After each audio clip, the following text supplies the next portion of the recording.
Fox's Illusion by Yojimbra, link in the description. Chapter 1, The Plan. Kurama awoke when the first crack in the seal formed. It was just a narrow crack that would let out but a few droplets of the hurricane. Previous experience with seals had taught Kurama much. No matter how much chakra was funneled through the crack, while it would widen, the process would take far too long to be a way of escape. The host he had tried this method on died of old age. It was a slow and obvious plan. His second container he tried to lash out and rage. That only resulted in him being bound tighter than before. While he did escape, it was only with outside help, and only then to be thrust into the servitude of another. That might be the one thing he hated more than being sealed, being controlled. No, he had learned from his mistake. This time he would use the crack to learn about his pathetic container. A tendril of chakra acted as his window into the mind of his host. All he would need to do was simply touch the monkey's mind to fully understand him. Such was the gift that the sage had given him all those years ago. At first, he had been offended by his father's gift. Shikaku had received a shield of sand, Chome a set of wings to fly. Even Gyuki's ink had seemed a greater boon than to know the emotions of men. Yet in the years since, the ability had become a reliable asset. Kurama let a low rumble escape his throat as he felt the emotions of his container, this Naruto. The boy was young and already his life was dominated by an emotion Kurama knew all too well: loneliness. For a time his previous contain had felt this emotion as well. It wasn't as strong as his new containers, but it had driven the wretched creature into the arms of that man. The isolation this container felt was almost as deep as the rage and hatred Kurama could muster, for he did not feel hatred and rage, he was their living embodiment. If Kurama's hate was a raging river that carved canyons, then Naruto's loneliness was an empty lake deprived of life. In much the same way, Naruto wasn't simply feeling lonely. He was lonely.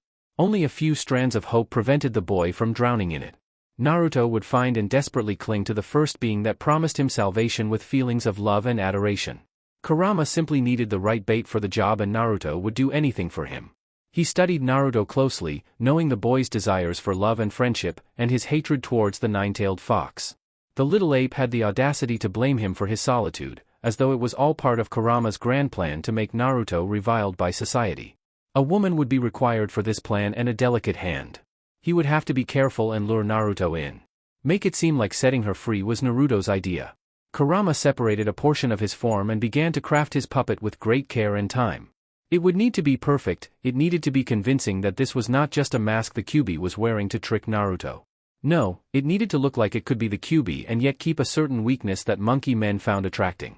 Kurama examined his creation in a dry humor. It was only a first draft and still lacked much. But he felt pride in it even now. Perhaps there was something to what those mortals referred to as art. Now, what is to be the name of this form? Kurama asked his minuscule creation as though it would speak a name. He gave a long dark chuckle as the name came to him. Ah yes, Shujin, for I have always been and always will be a prisoner. Now all he had to do was wait for his container to come begging for power. XXXX. Naruto pushed himself off the wet ground. For a moment he wondered where he was. Then he felt it, that subtle pull dragging him forward towards the Kyuubi. The walls were made of rectangular slabs of concrete and a dozen corridors split off from the one he stood in. And yet only one called to him. Stupid, pervy sage, shouldn't there be a better way to teach me this jutsu than by throwing me off a cliff? Naruto sloshed through the ankle-deep water, feeling the cold textureless walls as he did. Part of him knew that he shouldn't be resentful to the man that was willingly spending so much of his free time training him. But cliff diving was not a sport Naruto was fond of. Still, he had to admit it was working. The gates that held the Kyuubi inside him were grand in scale, set with thick heavy bars that melded into the floor and ceiling. A thick seam down the middle gave the illusion that those doors could ever be opened. Yet for all its ornate design, a simple piece of paper with some squiggly lines on it acted as the lock.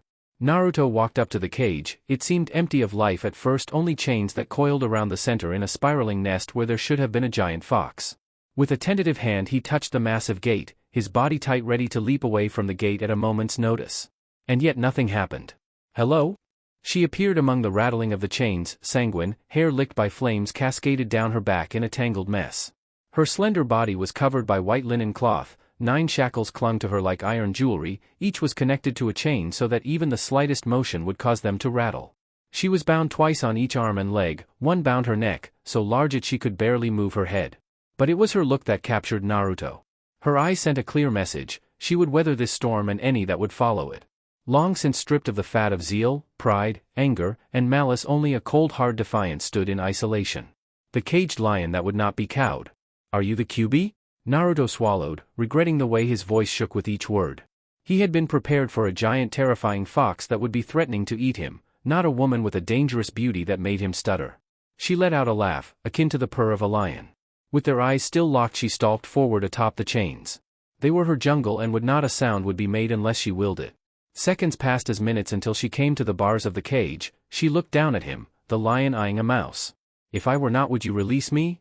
"No," Naruto answered quickly. The woman raised a slender eyebrow broken by a faint scar, and Naruto was at long last able to break her gaze. He looked instead to the chains that bound her. There were 9 of them. "I mean, it doesn't matter, you're sealed inside of me, so you have to be the QB. Then why, pray tell, did you ask the question you already knew the answer to?" Her voice carried the weight of centuries. Naruto tried to explain why, but he met her gaze and the words died in his throat again. "I was just expecting you to be the QB, you know, a giant angry fox, and threaten to eat me." That low laughter, so akin to a lion's purr, resonated from the woman again. Her emerald eyes sparkled with amusement. "Well then, my little warden, behold my true form in all its glory." Naruto found it easier to hold her gaze that time. He found himself getting lost in her eyes as they seemed to twinkle. "If that's your true form, why does everybody say you're a giant fox?" "That is the form I take when I fight or am angry. It is only natural those that saw me would grow to fear it." "Oh, that actually makes sense. Now tell me, my little warden, what brings you to visit your lowly charge?" The QB gave a bow in humble mockery. "Am I to be released early for good behavior? I have a name, you know." Naruto stomped his feet and did his best to glare up at the QB, though he expected it was more like a kitten glaring at the lion. "My name's Naruto. You got that, QB?" "Naruto. I have one as well." She returned his glare with an amused smile so faint he barely saw it twitch, the first time her mouth had formed anything but a hard line. And Naruto had never felt so foolish in his life. "Your name's not the QB?" His mouth moved without his consent. She nodded her head despite the iron clasp on her neck.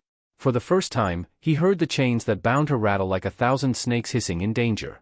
The sound was deafening. As she closed the distance between, she looked ready to and able to pass through the bars of the cage. Just as she approached the gate, the chain snapped taut.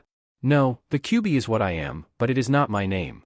Again the words seemed to escape him without his consent. This wasn't at all what he had expected. Where were the teeth? The yelling, the demands? The only thing that reminded him of a fox was that laugh of hers that made his hair stand on end.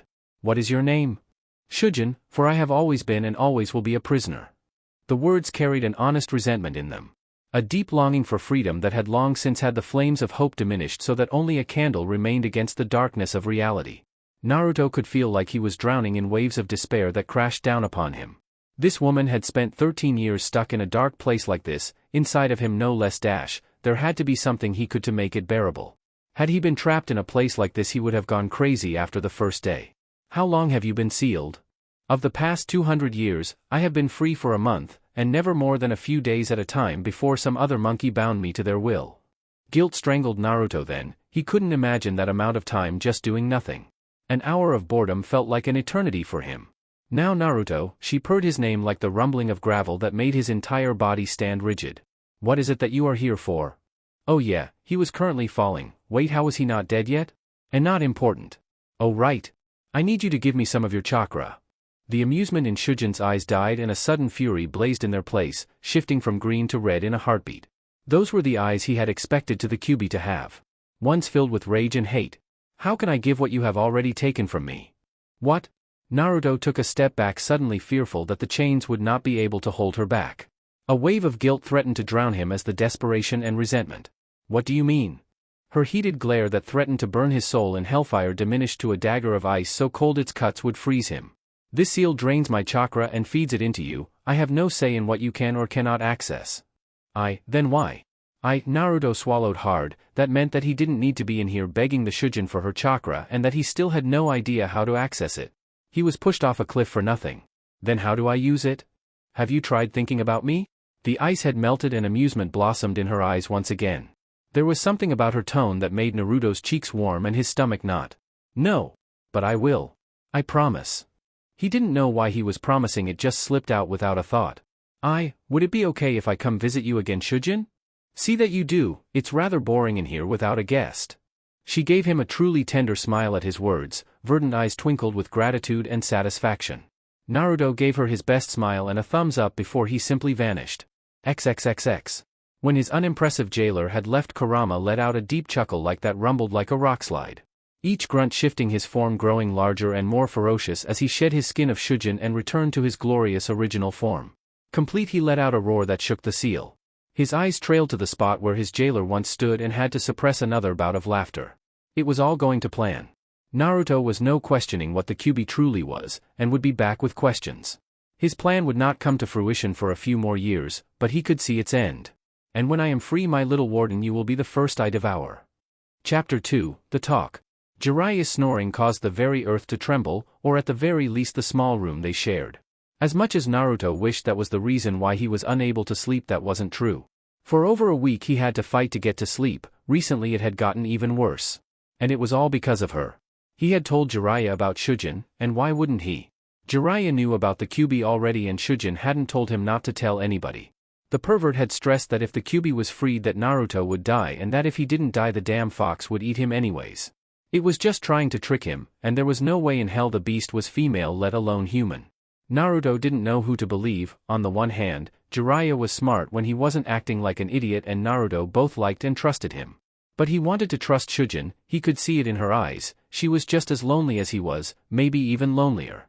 At least now he had other people, like Sasuke, Sakura, Kakashi, and Jiraiya.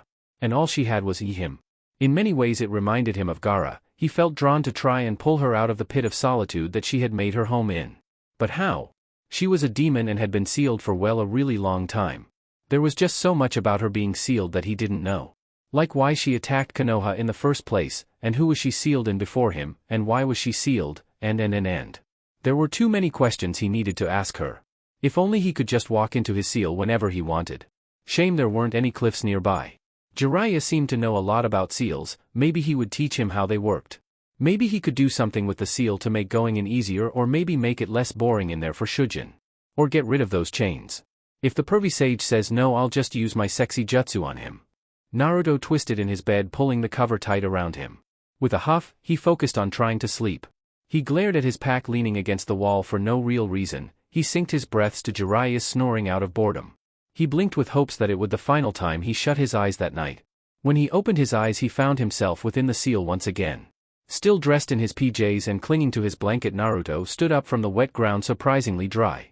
Without his jacket to protect him, the air inside the seal bit with a sharp coldness. Had it been this cold before? Wiping the sleep from his eyes, Naruto wrapped his blanket tight around his shoulders and sulked forward. Sleep threatened to claim him with every step. XXXX. Kurama wanted to swear at that damn insolent brat. Sure, he had told the little idiot to come whenever, but didn't humans have a damn sleep schedule? If Naruto saw him now, the entire plan would be in jeopardy. Kurama grunted as he shrunk down into the form of Shujin. It felt like he was squeezing his entire being into a bottle. He was meant to be as big as possible and covered with fur, able to make men piss themselves with a glance. Not tiny, naked, with only a bit of hair on her head. Worst of all, he felt so damn weak in this form. It would take years to destroy a mountain with limbs like these. Hell, the opposable thumb that the monkeys prided themselves on weren't even that much better than his own. His had a claw sharp enough slice through a tree. His tails turned into the chains that bound his human form just as Naruto entered his field of view. The boy looked ready to pass out, dressed with the blanket draped over his shoulders like a cloak. Kurama liked the boy's sleeping cat, for it was doing what he could not eat the brat's head. Kurama gave an involuntary shiver when he was completely in his human form. Damn thing was so cold he could see his own breath. With careful posturing, he folded his arms to look disappointed, even if the real reason was to keep at least slightly warm. Damn hairless monkeys. He glared enviously at the blanket that Naruto had as the boy sat down in front of the cage with a yawn that stunk of ramen. Good night, Shujin. Did you really come here to wish me good night? He had to keep his teeth from chattering even as he glared so hotly at the boy that the water around him may very well come to a boil. Oh, he was going to do more than eat him. He was going to eat the brat, spit him up after a few months, eat him again, and again for 1,000 lifetimes. Naruto snapped awake at his momentary stutter. He stood up and unwrapped the blanket around him. With no fear or respect, Naruto offered the blanket through the seal. Are you cold? Kurama glared at the blanket with an abundance of mistrust. Humans had once sought to give him many things, all finely made and expensive, but those had been tributes out of fear in hopes to buy off their destruction. Never before had a human offered him anything out of kindness? Won't you be cold then? Naruto shrugged with the smack of his lips. He acted as though the action would suffice for an answer for just about anything. I can leave, you can't. The bitter truth of the boy's words was easy to swallow, wrapped in the kindness of his tone. Suppressing a growl and the urge to lash out and swat the insect where he stood, Kurama accepted the blanket and quickly wrapped it around her shoulders. The coldness seemed to vanish instantly. Why are you here? The brat had the balls to complain about not being thanked for the sacrifice of his blanket. A calculated glare from Kurama broke that spark and Naruto sat down on the ground. With complete lack of respect, Naruto gave a loud yawn and tried to rub the sleep from his eyes. I told Jiraiya about you. Stupid big-mouthed idiot, couldn't keep his goddamn mouth shut and had to blab to some other stupid monkey. A monkey no less that was dampening Naruto's loneliness. Kurama needed that loneliness for his plan. Oh, when he got out here he was going to make whoever this Jiraiya was and crush his throat, and then the rest of him. Kurama let out a deep breath and brushed a strand of hair from his face. Anger right now would only make things worse. Nor could he dismiss Jiraiya's words as false without forcing Naruto to feel conflicted. No, he had to be careful and play the role of the misunderstood and wrongfully imprisoned woman. I see. What did he have to say? He said that you were lying. This was true. That you're just pretending to be a woman. Also true. And that if you get out you'll eat me. Another truth. And you're doing all this to get me to let you out, and if I do that I'll die. Damn, this Jiraiya was going to become more troublesome than that blonde bastard that saved Kushina from despair. Wait a moment. Oh, the delicious irony. How had he not seen it before? He should have felt it when he first woke up. Naruto was their son. He could feel her chakra everywhere. He could use this. He'd have to be careful with how he gave the information, and when knowing that his father was the fourth Hokage could hearten the boy against him. Or for Naruto further into his hands out of spite for the suffering his father had inflicted on him. No, the risk was too great. Kushina on the other hand, his old container may yet prove useful. And do you believe him? Kind of, yeah. Kurama wanted to scream in frustration and bloody murder. To say that he desired to rip the fool that was disrupting his plan to shreds and then set those shreds ablaze in the hottest flames was a dire understatement. But I also want to trust you. Kurama's icy fury was replaced by a blossoming curiosity at the boy's words. So Naruto wanted to trust him. This was good. This was very good. Kurama allowed his delicate female form to speak for him and simply arched an eyebrow. The subtle motion was enough to make Naruto jump into alertness. Sleep temporarily banished his being. That's why I wanted to ask you some questions. Very well, ask and I will decide whether or not to answer you. And more importantly, how to answer. Kurama let out an exasperated sigh. Naruto opened his mouth to speak twice before he managed to form a single word. Kurama could feel the fear that spun about him like a whirlpool ready to pull the blonde under in any moment. Then at long last a moment of courage banished it. Why were you sealed into me? Before you, I was sealed into a woman, Kurama began with a softness in his feminine voice that shocked him. Had he not been the one speaking, he would have believed its sincerity. The seal tends to be weaker during a woman's pregnancy, so when she was pregnant I did try to escape. She heard Naruto gasp, no doubt coming to his own conclusions. Damn, if only he had more time to think out how to say this. But it was not through my efforts alone that set me free that night. Wait, somebody let you out? On purpose? Naruto seemed shocked at the fact that anybody would be crazy enough to set the terrifying Kyuubi free. Yes, and as I was about to thank him for his kindness the bastard Uchiha saw fit to take control of me. Kurama did not try to suppress the growl that boiled up from inside him. For once the emotions of Shujin and his own were aligned. After that, the rest of the night is a blur to me, and the next thing I remember is waking up sealed inside of you. Uchiha? Like Sasuke? Who the hell was Sasuke? No doubt another leech sucking away Naruto's loneliness. And it was an Uchiha to boot. If he could have, Kurama would have wiped the clan from the face of the earth. But the fewer Uchiha there were, the stronger the clan was. Yes, that clan has always had the ability to control me, so that even when I was free I was often bound to them. Oh, Naruto pretended to understand. An awkward minute passed between them as Naruto formulated his next question. Then at long last, just as Kurama was about to prompt him, his dim-witted container asked the question he was hoping for. Your last container, do you know her name? Kushina Uzumaki. The words hung in the air. Kurama could feel Naruto's hopes cling desperately to the name. This was a piece of who he was, a truth he had wanted answered for years. It would have been so easy to crush the boy's hope and send him into a rage by simply telling him that he had killed her. With his own claw, he had ended the wretched woman's life. I believe she was your mother. Naruto's hand drifted towards his stomach right above the seal. So, you were sealed in my mom? Kurama gave a wordless nod. He brought the blanket in tight around him and wrapped it around his face to hide the smile that was beginning to spread. Did you know her? Not really, she hated me, even going so far as to make my seal tighter. In reality, Kushina had tried to talk to him frequently, largely with complaints about him making her hair grow. Why on earth would he waste his chakra to make her hair grow? Certainly, it was a shade of red that Kurama was fond of, it partially inspired Shujin's hair. Kurama's truth seemed to weigh heavily on Naruto, disappointment evident on the face of the fool. With a sigh, Kurama smacked his lips. Now all he had to do was direct that negative emotion elsewhere. Be that as you may, why not ask your Jiraiya about Kushina? If he's so knowledgeable about me, then he surely must be familiar with her. That's a great idea, Shujin. Naruto shot from his feet with a giant smile on his face.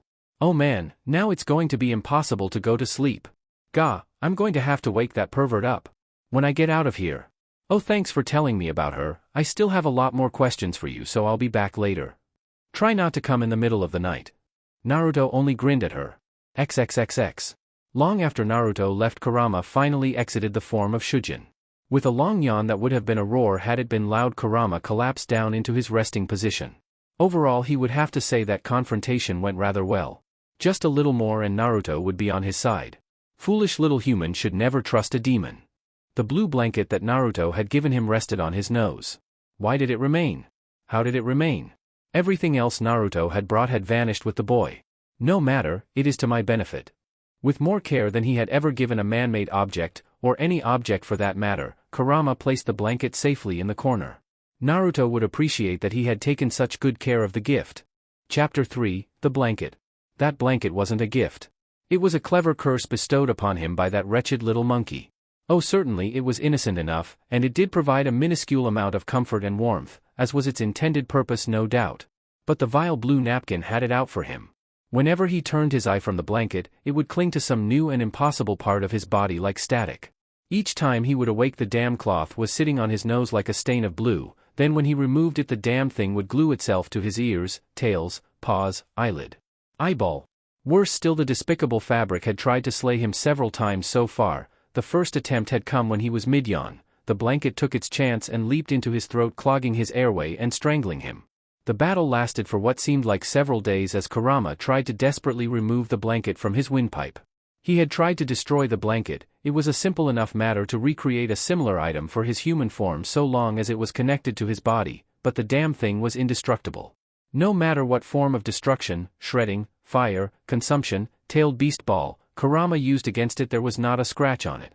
The damn thing was more of a rival than any of his brothers or even that damn first Hokage and that bastard Madara. Kurama pounced onto the blanket and glared down at it. He snapped at the vile blue cloth that was barely fit to be used as his napkin. Tell me, does your master know of my plan? I will have answers from you. Shujin? Was that you? Kurama stiffened. Was the brat here? Now. So the blanket was protecting his master. There was absolutely no way in hell that he was going to lose so soon. He had to think of something. Ah yes. The blanket. Damn you, Hashirama. Kurama shouted out in the voice of Shujin. His form shrunk and diminished, twisted and contorted, morphed and modified into the form of Shujin. The transformation would take time, more time than he had. Naruto's sloshing was getting close. Kurama dove under the blanket, his form just small enough to be concealed. Madara, you will not enslave me again. XXXX. Naruto smiled as he found himself back within the seal. He was kind of getting the hang of this whole thing now. At least that was the lie that he had told himself, and it surely had nothing to do with the fact that he had just knocked himself out trying to perform the Rasengan. A terrifying roar echoed through the corridors of the seal. Muffled words were lost in the volume of the roar. Shujin? Was that you? He picked up his pace and sprinted towards Shujin's cage. Damn you. Shujin's voice carried through the hulls like the earthen growl of a rockslide. Instead of her voice growling louder, it seemed to diminish with each step he took towards her. He saw the blanket he had left her rustle on her nest of chains. Wait, how was that blanket still here? He had woken up with that blanket in the inn. How was it still here? Could he take other things into here? Madara, Shujin mumbled, her voice constricted by sleep. Beneath the blanket, she tossed and turned as though she was assaulted by a nightmare. You will not enslave me again. Shujin, wake up. Naruto slammed his fist against one of the bars that marked the boundary of the seal. The entire structure rang like a bell for a few seconds. The blanket stopped moving for a few moments, then Shujin popped her head out, her red hair tangled in a greasy web of thick strands, her face shimmered with sweat. She wiped the sleeper eyes, an act that made her look impossibly cute. Naruto? Shujin asked, stifling a small yawn. she looked at him with half-opened eyes that seemed ready to switch to a glare at any moment. Like she hadn't decided between greeting him or having him for lunch. "Why are you here?" His head pulsed in pain to remind him of a headache that was no doubt waiting for him once he returned to reality. "I wanted to talk to you again. Do you nap often?" Shujin gave him a small nod and stood to a more dignified posture. The blanket he gave her clung to her body like a warm hug and Shujin returned the hug like it was life or death. "There's not much else to do in here." "Oh, right." Naruto rubbed the back of his head in shame. Were you having a bad dream?" A blush formed on Shujin's face and her eyes narrowed. No way did he just embarrass the Kyuubi? He might not have been the one to defeat her, but Naruto Uzumaki, the Hokage that made the Kyuubi blush, had a nice ring to it. It wasn't a dream. Shujin's head snapped to the side like a viper striking. She glared off into the distance. A frown marred her features. It was more reliving the past. Naruto gave Shujin a sympathetic frown of his own. Nightmares of the past plagued him on occasion as well, though they were often mixed with things that could have gone horribly wrong. "Do you want to talk about it?" A deep laugh more akin to the growl of a lion escaped from Shujin. She pushed her hair behind her ear and gave him a withering look, her lips a hard line. "It was merely an old battle, nothing you need to concern yourself with." Naruto tapped his foot on the ground and groaned. If Shujin didn't want to tell him about it, then there wasn't a lot he could do. Wait, something seemed different about her. He could see her bare neck. "Hey, what happened to your collar?" "Huh? What?" Shujin's hand flew to her throat where she desperately searched for an iron clasp that was no longer there. She bit her lip and looked to the side. Her eyes kept darting to his. Well, perhaps it vanished because you gave me a gift and you don't think of me as much of a prisoner as before?" "Whoa! That's awesome. So if I bring you more stuff, will the rest of your chains disappear?" Naruto ran in place, excited by the possibility. It was a small thing, but he could actually do something for Shujin. All he needed to do was bring her copies of things from the outside. Shujin gave a shallow sigh, a ghost of a smile appeared on her lips, her verdant eyes twinkled with a spark of joy and life. "It is possible, but dash." Just like that, Naruto vanished. XXXX. Kurama remained in the form of Shujin for 3 days. He had never felt so contained. Even Kushina's veil seal that had him crucified to a giant boulder had allowed him to maintain his true form. He hated being contained in this diminutive body. Still, a temporary bit of extra confinement would well worth it should he gain his freedom. If only his damn container would make his mind. The brat had an impressive amount of drive when he put his simian mind to it. Even now Kurama could sense Naruto's frustration at not being able to appear before her. Which is why he had remained as Shujin. He had already one close call, and that was one too many. "I just wish that damn brat would be consistent." Shujin stretched out on the cursed blanket like a cat. She extended her body to the maximum, if only to try and feel slightly larger. She brought her hand down to her neck and felt the bare flesh there. It had been a simple oversight that she had forgotten to manifest the shackle around his neck, and yet it had proven to be for the best. Worse was now that one was gone, he wanted to remove the rest. They suddenly felt heavy and scrapped her flesh raw. Oh, she knew that she could easily remove them in a heartbeat, but what would Naruto think if he saw her unshackled? It would ruin a chance to encourage Naruto to fall in love with her. Flopping onto one side, Kurama glared outside of the seal. "Where is that damn brat?" As if on cue, Naruto appeared, directly in front of the cage, midway between the ceiling and the floor. The amusement of the brat landing on his face was lost when Kurama realized the truth of the matter. The brat had appeared in direct line of sight without warning.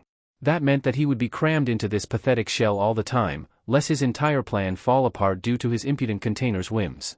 His freedom was almost not worth it. With a groan, Naruto pushed up from the ground. He had a bag which's contents had spilled onto the ground, not even disturbing the water on the ground. It looked like books. "Ow, I really need to work on that landing. Why the hell did I appear in the middle of the air?" "Exactly what I want to know." Shujin stood and rolled her shoulders before she draped her blanket across her shoulders. The act seemed please Naruto as a large smile broke out on his face. He was so easy to please. "If you're going to come by, you could at least let me know." "I thought you said to come whenever." Naruto crossed his arms and glared at her. "Besides, it's not like you have a doorbell or anything. And why does it matter? Don't your human females normally demand some form of privacy?" She pushed her hair and sighed. So much for being able to get some form of warning system for when Naruto wished to appear before her. "Regardless, what do you have there?" "Huh?" Naruto tilted his head in a way that could almost be considered cute. Fortunately, such human emotions were lost on her. There was no reason for her to consider him cute in the slightest. Besides, he was weak and stupid, little more than an insect that stood between her and freedom. "Oh. Right, I've been carrying these things around forever trying to bring them in here." Shujin had to hide the smile that appeared on her face. The brat was going this far for her already? She'd have her freedom in no time. Oh, are they for me? Yeah. I kind of wanted to see what was possible. But I'm happy that this stuff came with me. I'll have to find some way to bring the futon in here though. A futon? The brat wanted to give her an actual place to rest? Shujin was actually grateful at the thought even if it was fruitless. So what did you bring? Naruto scrambled around picking up the numerous books he had dropped. Each one was unmarred by the water they were submerged in. Yeah, you always said there was nothing to do, and because I can't always be here to talk to you I got you some stuff to do. So you got me books? Shujin stepped towards the seal with a raised eyebrow. The last time he touched human literature was an eternity ago, and only to make certain that he could actually read. He didn't see the point in the exercise, nor did he understand how humans could get enjoyment out of random symbols. All random symbols ever did to him was seal him inside of things. No, Kurama didn't trust anything worded piece of paper. Yeah. Naruto shouted excitedly and marched up to the seal, the bag brimming with ill-stacked books. I got you all kinds too in case you have some that you like more than others. Like this one, it's a manga I like to read, and then there's this one that's about a traveling merchant and a wolf god. Oh, I got you some romance too because of girls like that kind of stuff, right? So I thought you might like it too, and I also got you the Pervy Sage's book series, because well they were free for his student. Honestly, it's more books than I've ever owned. Shujin took the bag. It was surprisingly heavy. Oh, there's something else in here. Oh yeah, there was an art sale so I got you a painting thingy and some drawing stuff. Naruto smiled brightly at her. It might be a little crooked though, the shopkeeper gave it to me for free because it was slightly busted. His father had spent a great deal of time painting before he left. A smile pushed itself onto her face without consent. This time she made no effort in hiding it. Thank you, Naruto. Naruto laughed and scratched the back of his head, a brilliant smile on his face that rivaled the early morning sun waking her up from her slumber in its annoyance and brilliance. Hee, no problem. So how long does it take for the chain to vanish? Naruto asked with his mouth slightly open, ready to reply to her answer. Oh. Shujin jumped slightly. She had forgotten about that detail. It takes a few moments. I didn't really notice it when it first happened. With but a thought, Kurama undid the shackles on his right arm. He was about to undo the left arm when Naruto spoke up. Aw man, looks like I'll have bring more stuff in next time. Naruto stomped his foot. I wonder how many will get removed if I manage to bring you that futon. Shujin bit her lip and spared a glance at the shackles that rubbed at her arms. For a place to sleep, she could bear with them a few days more. Chapter 4, The Book. Perhaps there was something to the human practice of literature, though it was with great reluctance that she had first picked up one of the books. Only a combination of boredom and a mild curiosity that was nothing more than a drop of salt in the ocean of her infinite boredom. She had tried to paint as her father once had. But the images she created only served to infuriate her. She wanted to paint herself in glorious triumph in her magnificent true form. She knew how she wanted it to look, but her hands wouldn't make it happen. Oh, how she loathed painting. Why does she simply not tell the man how she feels? It is evident that she desires to continue with him, Kurama mumbled, rolling onto her back to get a better view of the page. Even in their stories the humans rarely made sense. Yet she did find a bit of commonality with this wolf god. There might be something to having humans worshipping you. Shame it was too late to convince the monkeys she was a god. She rolled again, unable to get comfortable on the hard ground of her seal. Damn it, Naruto, where's my futon? XXXX. Why are you carrying that futon around? Naruto would have thought that somebody would have asked that question 20 minutes ago when he showed up carrying a large awkward futon on his back. Instead they all just kind of looked at him like he was crazy. Well, that's how Sasuke looked at him. Sakura just looked at him like he was stupid. Kakashi didn't seem to care until he asked the question. Oh, Naruto shifted the awkward weight on his back slightly. Strength training? Kakashi mused as though the thought held merit. Excellent idea, Naruto. Today we'll be doing strength training. Should we go get our futon, sensei? Sakura's voice dripped with sarcasm so thick it could be seen hanging in the air like a fog of hidden intent. She glared at Naruto like he was a leprous corpse bent on spreading his idiocy to everybody. Another good idea. Kakashi sounded like he didn't even know if he was serious or not. Sasuke, Sakura, help Naruto carry the futon around. We're going to be working on your teamwork today. In the end they ended up carrying Kakashi around on the futon while he gave lazy orders and read his book. XXXX. Naruto. Sakura panted out as she flopped down on the futon opposite of Naruto. Her voice was filled with venom. If you ever bring a futon to training again, I'm going to shove it up your ass. Yeah, it probably wasn't my smartest idea. Naruto rolled his head to look at Sakura. Kakashi had pushed them hard and somewhere along the way Sasuke just left. Sakura let out a light chuckle. It wasn't your dumbest either, which says a lot about you because this idea was pretty stupid. Naruto couldn't even disagree with that. He didn't want to go to see Shujin without the futon. She looked so happy when he told her about it. Hey Sakura? An annoyed grunt was her reply. Evidently she was intent on taking a nap. What do girls like? Not you. Sakura's tone was as dry as a desert. But I suppose that's just me. Who are you trying to impress this time? It's complicated. How on earth was he supposed to tell Sakura about Shujin? Let alone anybody else, Kakashi would just do the same thing Jiraiya did. But like just girls in general. Sakura gave a deep sigh and shook her head. I suppose explaining that girls are all different and that no girl like everything that another girl likes, but honestly nobody would complain if you brought them some food. Food? Sakura nodded. Yeah, like sweets if she likes sweets, just find out what she likes to eat. XXXX. Humans. Naruto stared at Shujin trying desperately to read her face for any sign that she was either serious or joking. It was an unreadable mask of stone. Are you serious? The slightest bit of a smile appeared on her face. That was what you humans call a joke. That was a horrible joke. Worse was that her smile was actually really cute. Like really cute. Cuter than Sakura's laugh even. Shujin offered him an unapologetic shrug as she relaxed down onto her blanket. I don't really eat, so I don't really know what I like to eat, and honestly you humans taste cross especially with your armor. It was far too crunchy. She wasn't smiling as she said that. Oh lord, she was serious. She'd eaten a human before. Do you know how you ate? Some ninja from the lightning place.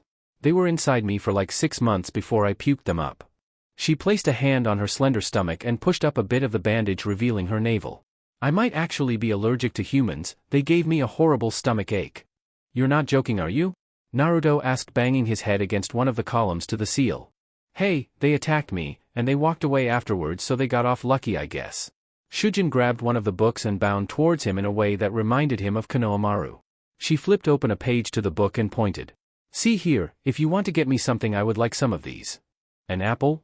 Yes. Shujin gave a slight nod.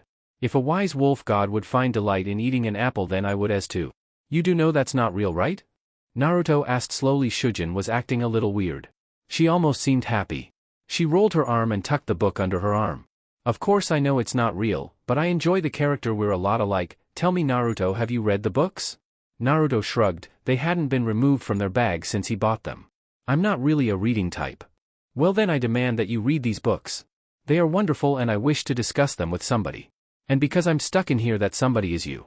So go get me some apples and go read. Okay, what book are you on so I know when to stop? Shujin turned to him with her verdant eyes as wide and deep as the night sky. There's more than the one?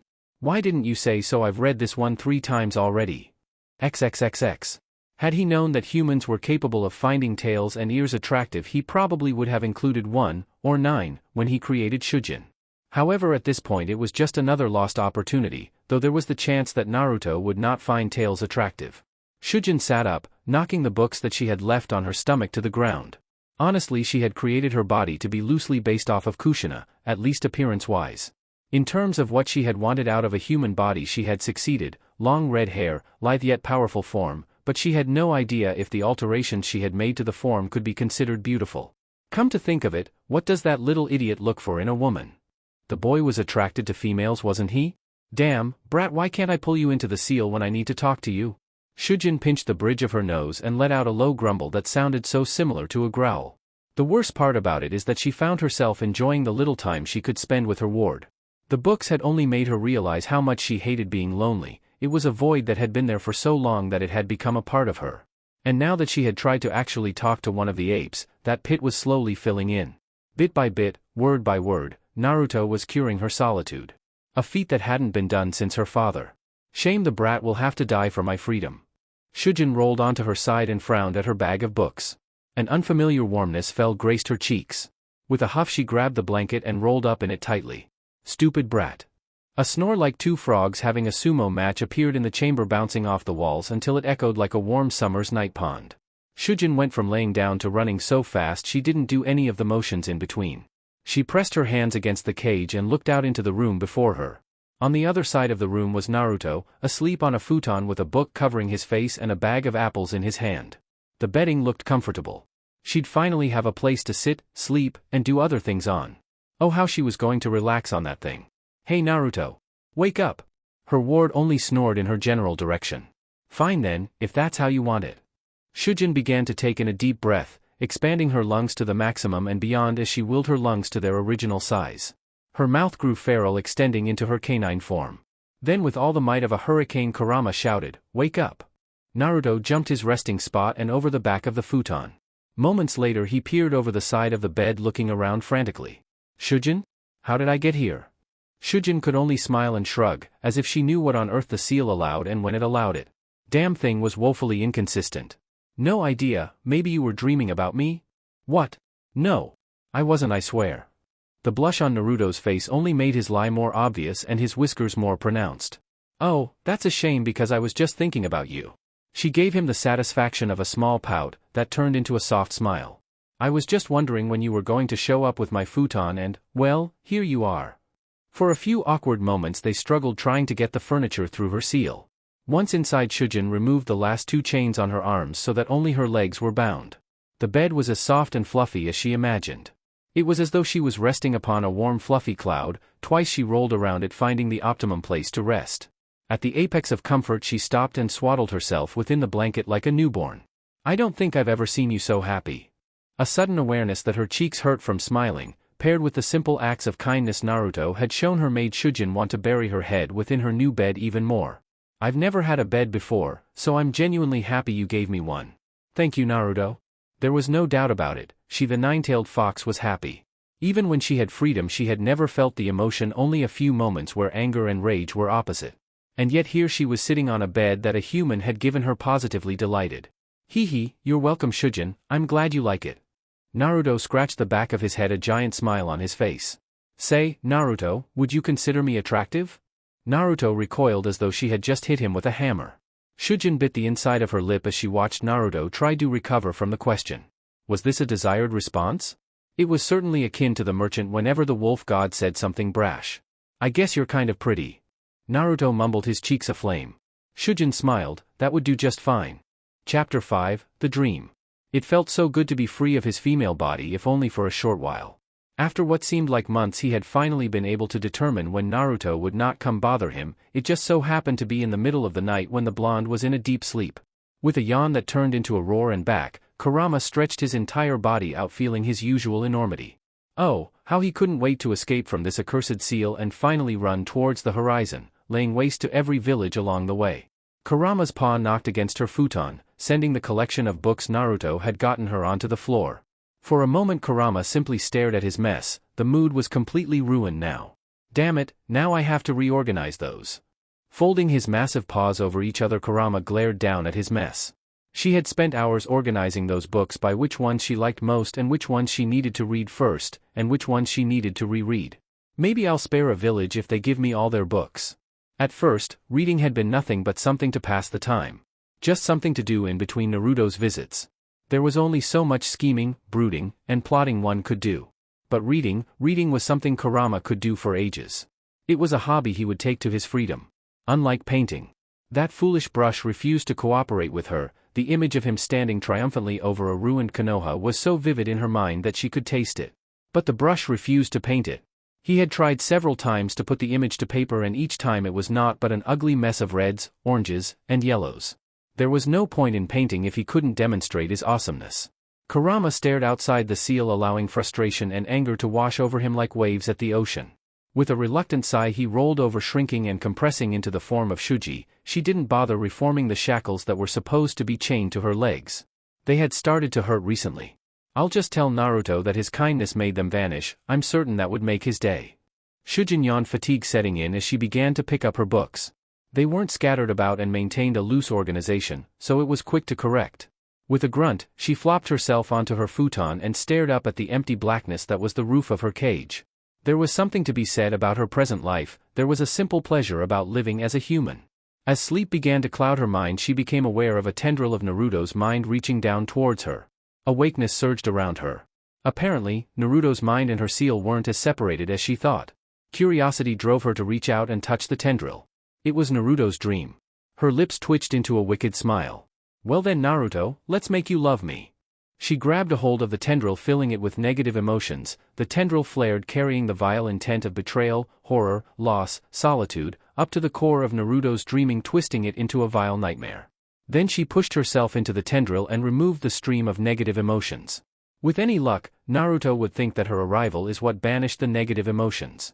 In the blink of an eye, sleep overcame her. XXXX.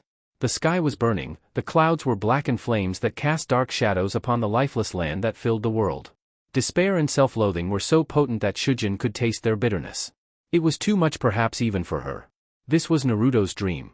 No, this was the nightmare she had given him, a burning lifeless world that made even her skin crawl. She hadn't expected to end up in his dream, yet despite the possibilities this unlocked, regret flooded her mind. I might have gone a bit too far. The ground was covered in a viscous fluid that smelled like iron, a horrible concoction of blood and tar, that roiled like ocean waves. At times it came to her waist as she trudged through the blood in search of Naruto. She found him tied to a tree. It's all my fault, Naruto's voice poured from his mouth like the vile sludge that was slowly rising up around him. He was but a broken creature awaiting a slow and inevitable doom. They left because of me, this is all my fault. Shujin waded forward, the blood was nearing her chest, and only getting deeper the closer she got to Naruto. It was nearing his neck now. A few more inches and Naruto would be lost beneath the sanguine tides. Desperate, she lunged towards Naruto, her feet no longer touching the ground. The sea changed, no longer was it a simple body of liquid, it was 1,000 hands grasping at her, trying to submerge her in the despair she had inflicted upon Naruto. Her fingers touched the tree, thought it was really burnt bodies twisted together into the shape of a tree. What did I do to you? Naruto's head rolled over to her, his chin held by a jealous sanguine hand staining it a murky crimson. When he looked at her she had never seen such despair. In a weak voice, he managed, Shujin? Are you here to leave me to? She bit her lip hard enough to break the skin. If Naruto's suffering was to mean anything, then she had to be careful with the words. No, Naruto, now that I'm here I'll never leave you. That's a promise. She pulled his arm free of one of the restraints, then the other. Like a caged beast suddenly released, Naruto attacked Shujin, pulling her down into the waters with him as he grappled her waist and pressed his head into her chest. They hit the ground hard. The world around them shifting in tone in the blink of an eye, the blazing sky turned clear and blue, the corpse tree a towering tree in full bloom. Green grass swayed as though the blood-tar sea was never there. Everything was beautiful, this was what she had destroyed. A beautiful peaceful dream. I had finally become Hokage, Naruto choked out. He squeezed her tighter. Then everybody started to leave saying it was all my fault. Shujin barely heard Naruto's words, she had never been hugged before. Not even by her own father. The sensation was unusual, but not unwelcome. As they laid there with Naruto sobbing into her chest, Shujin brought her own arms around Naruto and returned the hug. Such a shame, her freedom meant his death. XXXX. Naruto shot up from his bed, his breath was heavy and short, his entire body was moist with sweat. That dream felt way too real, his heart was beating harder than it had when he fought Zabuza or Gaara. The thought of all of his friends abandoning him was too much to bear. He had been alone for so long. Now that I'm here I'll never leave you. That's a promise. Shujin's voice sounded with such clarity that he had to turn to make certain she wasn't behind him. Why was she the one that came to save him in his dream? It was her words that ended his nightmare. It felt so real, well, not feel real, but the feeling felt real. He needed to talk to Shujin right now. Did she feel his nightmare and come to rescue him? Or was it something else? Either way, he needed to talk to her about it. Okay, time to dash. A loud knocking came from his door. Naruto. You in there? We got a mission, Sasuke's been taken by Orochimaru. That was Shikamaru's voice. Naruto's throat went dry, his nightmare was becoming a reality. Shujin would have to wait. XXXX. Naruto's turmoil was but a summer shower compared to the blizzard that raged within Shujin. Her footfalls splashed loudly as she paced before the empty canvas, chewing on end of the brush. A human had hugged her and lived. What's more, she had enjoyed the hug. It felt like when her father had patted him on the head once. Except completely different. What's more is that she had gone out of her way to ease a mortal's suffering that she had caused, and it wouldn't even hurt him in the long run. Yet she had relieved it, her the incarnation of anger and rage had undone misery she had willingly inflicted. Because she regretted it. Finally, she had come to a revelation that did not set well with her at all. She did not want Naruto to die. When he was free to rain destruction on the land, he had slaughtered hundreds of humans without a thought, they were nothing more than insects to him. There has to be some way for me to be released and Naruto to live. The very fact that she wanted this went against her nature. With a scream, she brought her brush to the canvas and drew a line of crimson on the blank canvas. The line didn't offend her as the other ones once had. One of her books had claimed that true art came from the heart. I'd still gladly kill the brat myself if it meant my freedom. She spoke the words but they failed to ring true to her. There had to be some way for her to be freed and Naruto to retain his life. Hell, if anybody could live it would be Kushina's son. When he had been set free all those years ago, hadn't that woman managed to survive up until he ran his claw through her gut? Even then Kushina refused to die right away. It was impressive really. Shujin glared at the single red stroke on her empty canvas, and added another, layering it upon its previous. She had no idea what she was painting but again, the 2 lines pleased her. They were only the beginning of something. In a heartbeat, Naruto's storm grew into a monsoon that rivaled Shujin's blizzard in intensity. Something's wrong. Shujin began to pace once again, extending her mind outwards towards Naruto.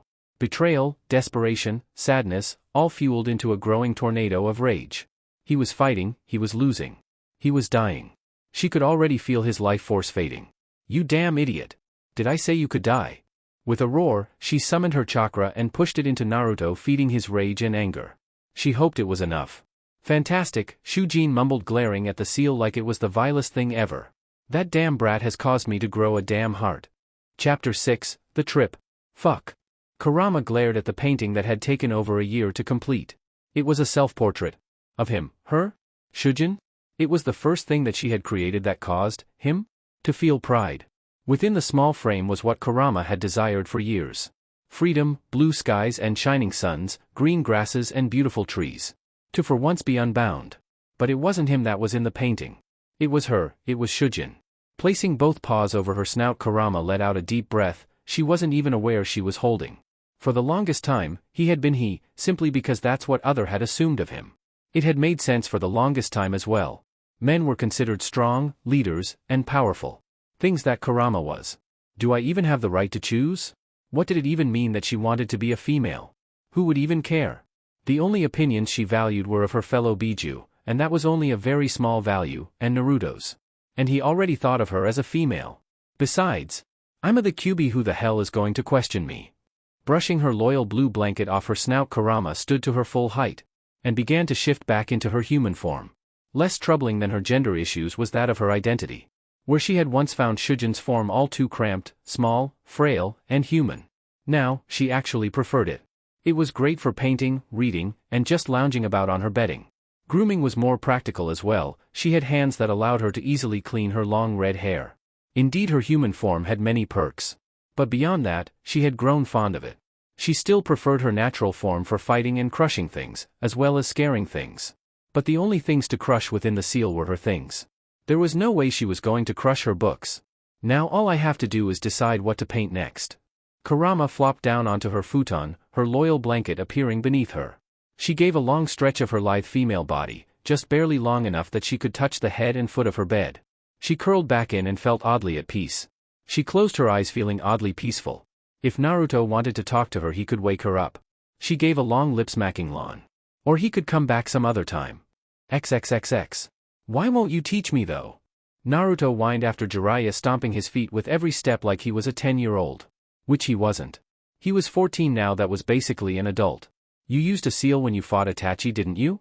To make that black fire stuff go away. What if Sasuke learns to make that black fire? Jiraiya snorted at the thought. That was after the fight, you brat. Not during it. Trying to seal something in the middle of a fight is more than I can do. Besides, if you wanted somebody to teach you how to seal, you should have asked Tsunade. She has more experience with them than I do. Well, I'm not in Konoha now, am I? Naruto crossed his arms and gave a long heavy frown. I just want you to teach me the basics and then I'll figure it out from there. Yeah, because that's worked so well for you up until now, Jiraiya muttered loudly. Look, Naruto, my main goal for this training trip is to get you ready for when Akatsuki comes after you. Your goal is to bring Sasuke back to the village. To do both of those we need to get you stronger and remove your glaring weaknesses. Which for the most part is correcting what you learned on your own from the basics. But didn't my mom fight with seals? And the fourth?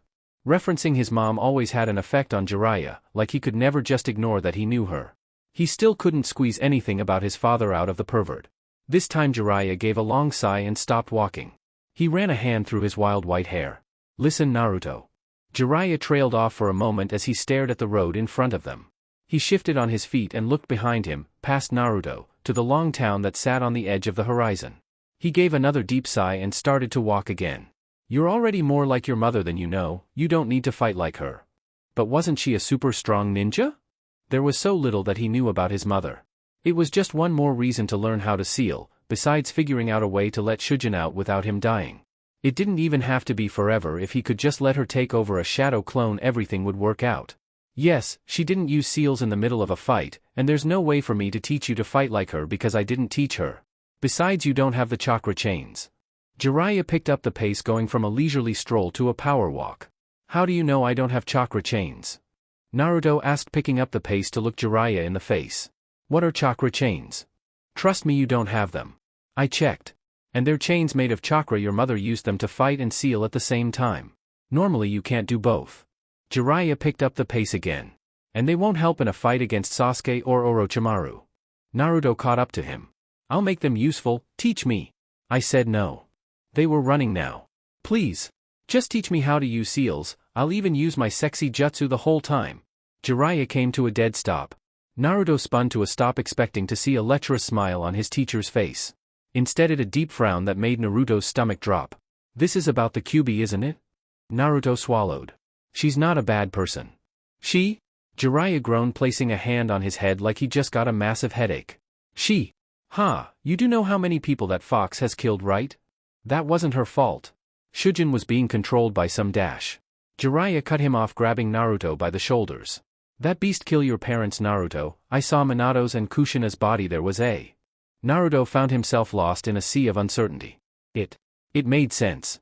Everything came to him with a sudden clarity. Minato. He tasted the whisper to find it bitter and dry as a bale of thatch, ready to be ignited with the slightest spark. Huh? Jiraiya asked in confusion. Minato, that's the fourth Hokage's name, right? He's my dad, right? Naruto asked. Tears were threatening to stain his eyes, and his mouth shifted from a smile to snarl to frown in an endless loop as his face tried desperately to catch up with the maelstrom of emotions he was feeling. He glared up at Jiraiya, who looked down at him with eyes laden with regret. The silence that followed was all the answer Naruto needed. Naruto broke out of Jiraiya's grip and sprinted into the forest. He needed to be alone as badly as he ever needed food. He needed to punch something, he needed to shout and scream and let it all out. He needed to talk the one person that understood him. XXXX. Kurama awoke when a wildfire of negative emotions flooded into her domain. Everything she could sense, fury, anger, sadness, regret, betrayal, was raging beside one another, feeding off of each other to grow more and more by the second. For a few seconds, she worried if Naruto had somehow found out that she had been lying to him since they first met. She could feel his emotions withering the edge of the seal, drawing power from Naruto's negativity. It would not be enough to break free. Especially if she wanted to keep him alive. He walked into the room all built up like he had drunk one too many cups of coffee. He twitched and jerked, glaring at the seal with every step. It was so different from the Naruto she was used to, she didn't like it either. What's wrong, Naruto? Her blonde warden looked at her for a moment and sat down cross-legged. He stood back up immediately. Did you know? Shujin gave a sigh of relief that was disguised as a snort of ill humor. He didn't find out that she had been lying to him. That was good, at least he wasn't upset at her. I can't read minds, Naruto, tell me what's wrong. The fourth Hokage was my dad, wasn't he? Oh. Perhaps he would be mad at her after all. I had my suspicions, a lie, but I had no reason to assume he was your father, again a lie. Why didn't you tell me about him? Naruto looked ready to fight like he really needed to punch something. I didn't want to upset you. Another lie. How did you find out? Jiraiya said that you killed my parents, and he said his name next to my mom's, Naruto grumbled. He moved closer to the seal, close enough that had she wanted to she could hit him with her claw.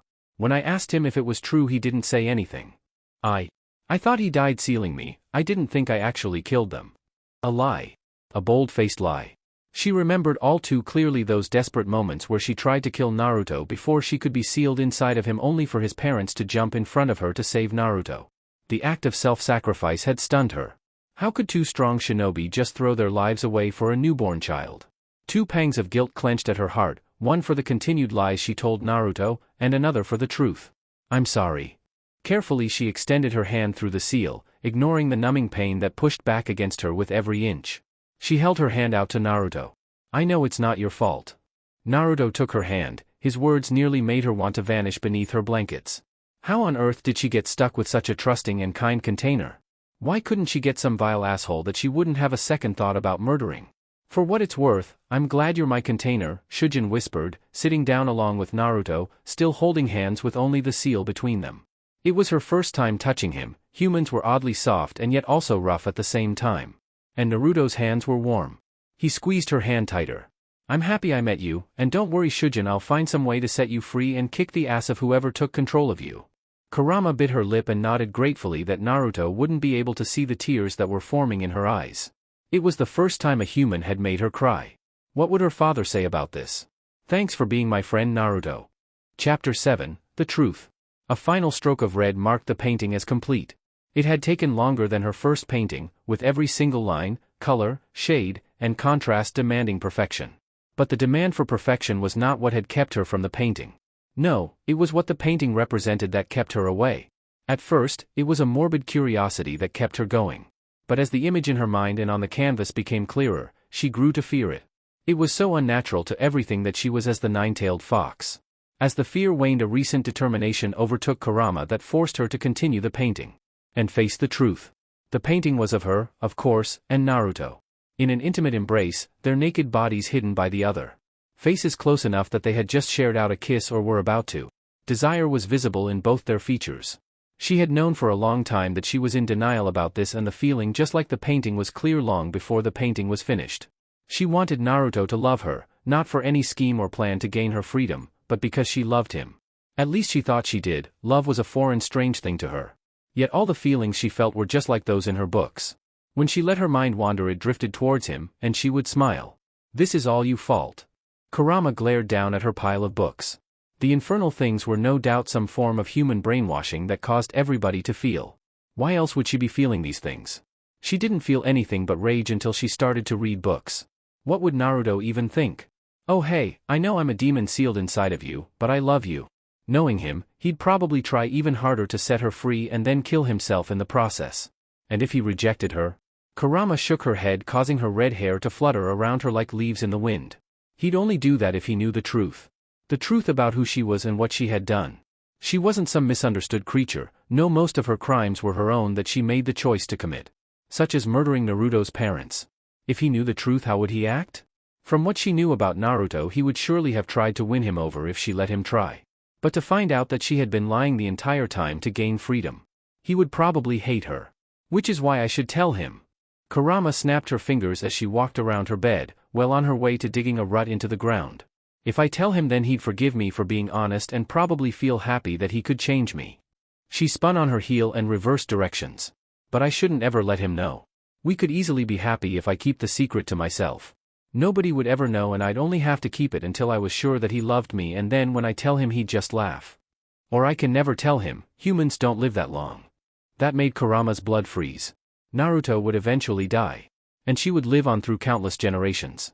It was no different than when the wise wolf god fell in love with the merchant. But how could she learn to move on? Did she even want to? Kurama fell forward onto her futon and buried her head into the pillow. She let out a long primal roar that did not belong to her current body. Emotions suck. Life was much easier when I hated everything. She flopped onto her back, glaring up at the endless blackness that was her ceiling. Some terrifying beast she was, having her trap reversed so that she fell in love with her container. This is all his fault. He just had to be Naruto. Worse was that he was taller than her now, just by half an inch, and it was her own fault for not making herself taller. His body was becoming that of an adult. In a few years, when he was an adult, she'd have to look up to him. It'd be the first time she looked up to anybody in a long time. The prospect excited her. She didn't know if it was Naruto growing to be more attractive, or her growing attracted to him. In recent months she would find herself picturing her and Naruto as characters in her books. The closeness, the holding hands, the hugging, the dating, the kissing. Oh, the kissing. Just the thought of it made her lips tingle. She placed a finger to her lips and smiled. I have it bad. I have to tell him. She needed Naruto to understand how she felt. Everything else would come later, be it the truth with her lies and her plan, or more lies. It didn't matter so long as Naruto understood her feelings. I'm going to tell him, she reaffirmed, walking to the bars of her cage to wait eagerly for Naruto to show up. He had a knack for showing up when she really wanted to talk to him. XXXX. Naruto inhaled sharply as he stared up at Sasuke for the first time in 3 years. This was it, he was finally going to bring him home. Sasuke. He heard Sakura gasp next to him. Just the sound of his name sent a shiver up his spine. The world changed abruptly around him. Touring from the ruined lair of Orochimaru to the familiar seal of Shujin. He hadn't even been trying to enter the area this time, the timing was bad too. Naruto. He turned to see Shujin smiling at him from behind the seal. It brought him no small amount of joy to see her smile. At first, it was a rare thing that he cherished, even now as she smiled more and more its value had not diminished. Her cherished smile turned into a frown when his serious expression is now a bad time. A shallow chuckle like the rattling of a snake tail. So this is what you have inside of you? Naruto spun to see Sasuke standing next to the seal. Uchiha! Shujin growled, her eyes turning into sharp daggers of molten fury. Her hair seemed to stand on its own like tendrils of flame. Sasuke laughed again. Oh, has the nine-tailed fox tricked you? Well then let's shatter the illusion. Shujin died in that moment. Her body boiled with the chakra that she claimed she had no control over, growing and deforming into a monstrous blood-red fox of bubbling red mist. And then it solidified, revealing the Kyuubi in all its fearsome might. He could feel its chakra seeping out from the cage in waves as its rage boiled over. Jiraiya was right. Jiraiya had been right from the very beginning. Shujin was just an illusion, and this was its true form. You damn Uchiha! The Kyuubi's roar rattled the air as its malicious hate-filled chakra rolled out from the seal like billows of smoke. It gathered in the air, forming a massive claw, and swung down at Sasuke. You're ruining everything. Sasuke dodged the strike with ease, without breaking eye contact with Naruto. You always were a loser. Naruto barely heard the insult. His mind still reeling that the woman he had come to trust more than anybody and had become his most important person was nothing but a lie. He swallowed, feeling his throat dry with painful cracks. I'll kill you. The Kyuubi roared with venom, slamming its form against the cage with enough force to make the bars bend. I was so close, you pathetic insect, how dare you ruin everything I worked so hard for. Do you have any idea what this means to me? The Kyuubi's vile chakra swirled around Naruto's feet, feeding into him and fueling his anger. He placed a hand over his heart, feeling it break over and over again, crumbling into nothing but a sandstorm of rage.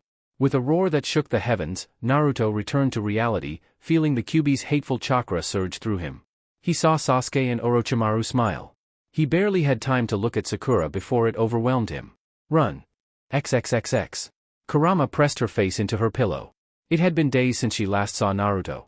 But she felt him. Oh, did she ever feel him, like a beacon of negative emotions. All pointed towards her. Everything was roaring at her so loud that she couldn't ignore them. Her ability didn't have an off switch. She examined her human hand, there was no point in the form anymore. Naruto had found out about her plan, he had seen her true form, seen her use her chakra. All because I can't control my anger. She had lashed out against the Uchiha, screaming blood rage once he shattered her illusion. And yet it wasn't an illusion, this form was more than that. She wanted this to be her true form. If it had been from the start. If she hadn't been created as the Kyuubi, but born as Shujin. How much would have been different? She felt Naruto's anger at her spike and then die down as despair and heartbreak sat in. A low groan turned into a growl as she wrapped her blanket around her tighter, trying desperately to shut out Naruto from her mind. Why can't things just be simple? She blamed the Uchiha. Not just the damn Uchiha brat that Naruto was obsessed with, but the whole entire family. Everything that was wrong with this world was because of them. Naruto's anger rose again, and it struck a nerve within her as well. She spun upwards, her destructive desire surging from deep within her. With a flick of the wrist, she flung her futon into the fall wall, where it shattered into a shower of splinters. Her form grew more ferocious by the second, slowly becoming that of her true self. The being of ultimate destruction that was her true nature. With a thought, her pile of books erupted into ashes, the ones that didn't burn she shredded with fang and claw. If Naruto wants me to be a demon, then I will show him a demon. In her growing demonic form, she took the blanket that Naruto had given her in her jaw and thrashed it about, wildly causing rips and tears to form. Whatever had made the blanket indestructible, be it Naruto's love, his hope, his kindness, no longer held sway over the blanket as it was shredded to ribbons. She crushed the first painting of her human self under her foot. Again and again, she crushed her massive paw down onto the painting. I will never show that form again. All the love and hope she had been feeling, the joy and the happiness, collapsed, thrusting her further down into a massive pit of despair that blasted her with powerful anger and hatred.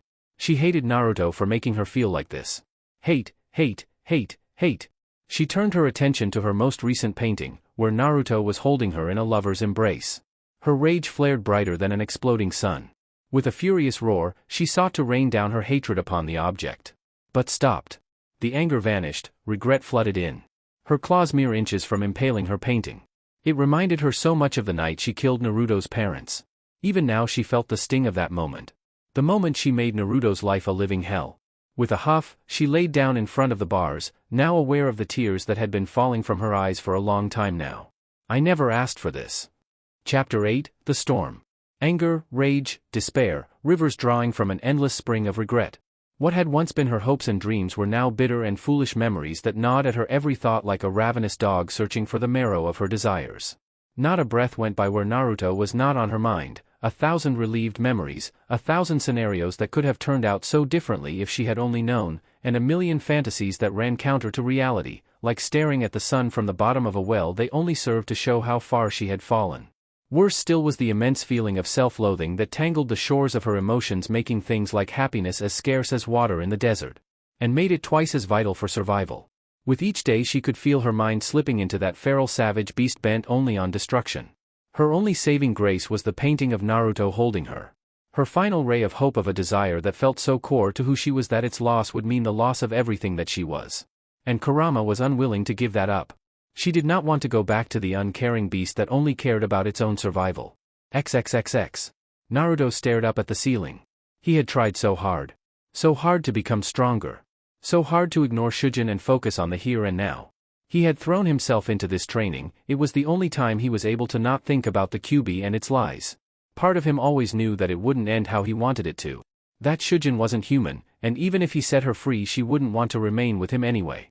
That he was fooling himself by falling in love with her. And now that Jiraiya had been murdered by pain, the world seemed to be filled with gray. Yes, sure, Shikamaru's help did give him the drive to go training with the old Toad Sage. But he had to admit he had the selfish desire to avenge Jiraiya. To have the one person that actually cared about him taken from him, just after another person he thought cared turned out to be a giant fox that was lying to him to gain freedom, was almost too much to bear. He knew there were others, Sakura, Tsunade, Irika, Shikamaru and the rest of his friends all cared for him. But they just made the hole left by Jiraiya and Shujin more evident. I should go talk to the fox. He really didn't want to, but the creature was interfering with Fukasaku's ability to help him maintain Sage mode, or even start it. Slipping in to see Shujin had become as easy as falling asleep. But now, to see the Kyuubi, it was like a once clear path had become shrouded in a dense fog that clung to him like damp cigarette smoke.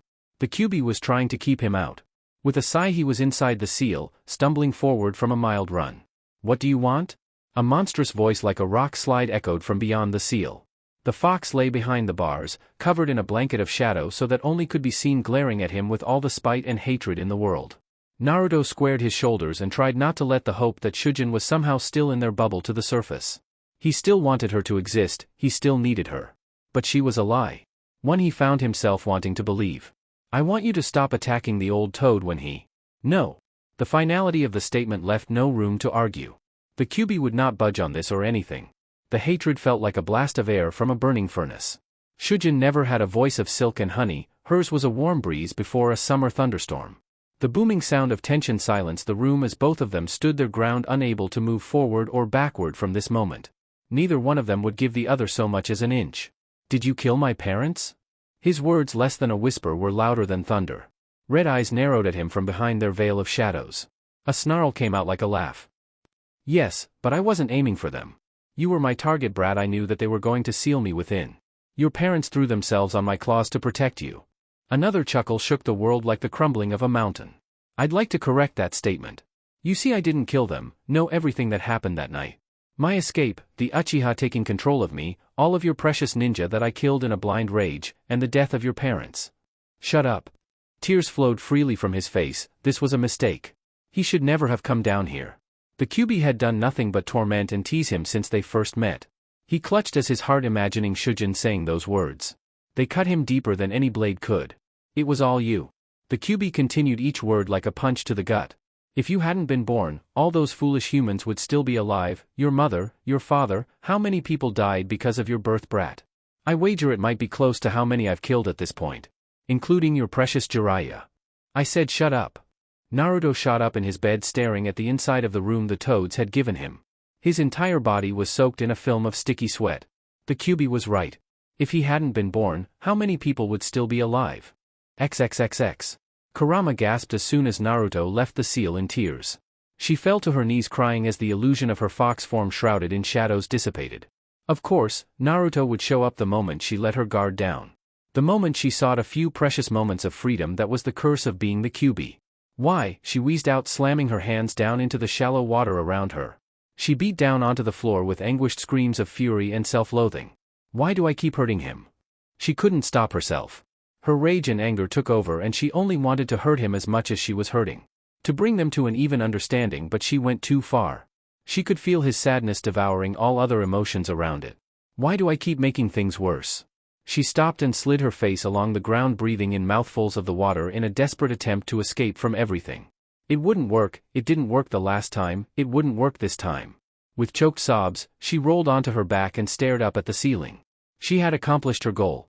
Naruto was just as sad as she was now. But she had gone too far. I want to die. XXXX. When she next saw Naruto, his negative emotions were overflowing, having consumed every ray of hope and love in the boy's heart, so that only a desolate host just waiting to die stood before her cage. His hand was moving towards her seal. What are you doing? Despite being in her true bestial form, her voice came out as Shujin. Naruto paused for a moment and gave her a smile. Something that was meant to show joy was filled with so much sadness. There's no point in living anymore, so you might as well go free if you can try to take pain away from Konoha? No, this was all wrong. Had she driven him to this? What had happened to make him like this? She could feel her chakra fueling into him, feeding the rage that fueled his body while his mind was here devoid of hope. His hand reached the seal. No, the rest of the words choked in her throat. She had to tell him, she needed to tell him the honest truth before it was far too late. She didn't want to live in a world where Naruto used letting her out as a means to kill himself. Naruto, I.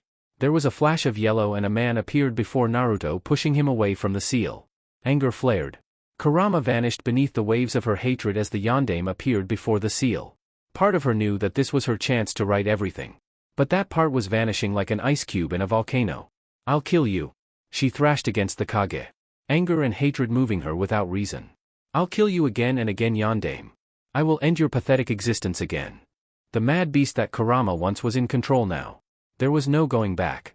The part of her that had been Shujin, that had loved Naruto, was now buried and forgotten. Never to see the dawn again. Hatred and anger were easier. Chapter 9, The Key. What do you want? The growl shook the very ground, the Kyuubi held still as a mountain holding back a raging storm. Brat. The beast added as an afterthought, the precursor of what was to come, its voice dripped with absolute disdain. Naruto stared at the mountain of fur and hatred that stood before him. His conflict with his dark self, those nagging thoughts in the back of his mind made real, was still fresh in his mind. He had soothed the anger inside himself, forgiving the villagers, he had forgiven Nagato for killing Jiraiya. He could do this. He could forgive the Kyuubi for breaking his heart. They might never be friends, he might never see Shujin again. But maybe, just maybe, he could find common ground with the beast that killed his parents. And all he had to do was beat an ancient raging inferno of hatred in a contest of wills. Simple. Right? We need your help. A low chuckle escaped from the Kyuubi as it glared at him. Its eyes filled with amusement, burned to cinders by its hatred and resentment. That laughter came to a sudden stop and a single word marked the end. No. Guess we'll have to do this the hard way then. He unlocked the seal, allowing everything that the Kyuubi was to flow into his body. And all hell broke loose. The Kyuubi attacked, Naruto retaliated. All he would need to do was grab the beast's chakra and control it. XXXX. Kurama smiled when she felt Naruto began to pull her chakra into him. It was too perfect. If Naruto couldn't control her chakra, then she could control him. A thought that pleased her greatly. You think you can control my power? She laughed, mimicking Shujin's voice. You think you can handle my hatred? Naruto twitched with each word spoken. You can't even control your own hatred towards me. For tricking you. For making you believe that you had a friend. Oh, you loved me, didn't you? Yes, of course, you did. I was going to use your love to set me free. It was all a lie. A lie that you can't forgive. Her taunts were working as her hatred infested Naruto. She had once thought that he was able to remove her hatred. But now she knew that that was just one of 1,000 tricks she played on herself for her plan. To make herself fall in love with him so that he would fall in love with her. It was clever, really, so very clever. She could think of no better vengeance on the yondaime and his wife than to corrupt their son. She had no intention of killing Naruto. No, once he was corrupted by her chakra, she would control him and watch as he destroyed everything he once loved. Except her, that part of her mind that still suffered at Naruto's discovery, that part that was still whimpering and cowering behind her rage, that part of her that knew love for the blonde, that demanded that her identity was female, still desired Naruto. Every action she took now to harm Naruto wounded herself just as much. It would be easier if she simply killed the blonde brat. She could learn to live without him and his infectious false hope and happiness. "You will be mine, Naruto," she growled out as he was submerged into her hatred. She could feel him slipping. The control he had gained of his own negative emotions could do nothing against her centuries of hatred. "Quit being such a bitch, you know."